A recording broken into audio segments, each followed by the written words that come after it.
Panginoong Jesus. Kalaki ang pasasalamat sa Diyos Ama sa pamamagitan niya.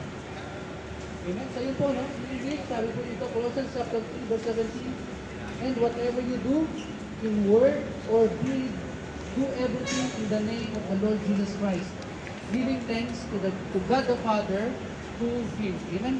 Yan po, no? Maalala po sa ating lahat, no? Ano man ang gagawin natin, nalaro, ito natin natin ito, laro na kapatang. Amen? Yan po, no?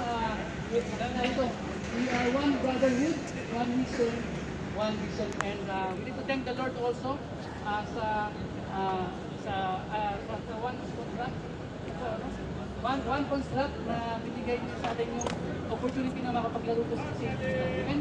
So tayo po lahat ay lukot po na langin.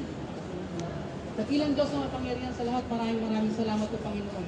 Salamat o Diyos sa kagandahan ng gabi na ipinagkaloob sa amin. Salamat din po o Diyos sa umupo Panginoon ng ligang ito o Diyos. The One Construct Panginoon, Basketball League Panginoon, the Season 1 Lord Jesus. Lord, salamat din po Panginoon sa bawat team Lord God na sumali Panginoon, sa bawat team Lord God na nais Panginoon fellowship ng basketball Panginoon. Lord, dalayan ko po o Diyos.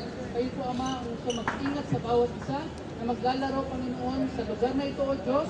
At dalayan ko Panginoong Jesus na ikaw Panginoon ang patuloy na maitaas magpupurihan sa lugar na ito Panginoon. Dalayan ko rin po o Diyos.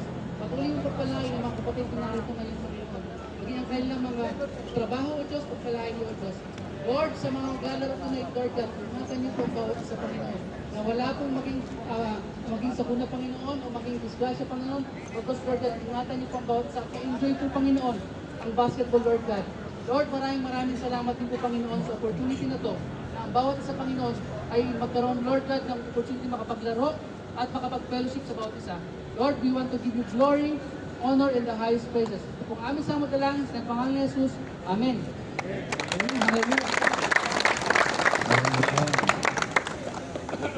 So ngayon mga kapatid, sa atin po pagpapasimula, tatawagin po natin yung mga team kung nandito po sila.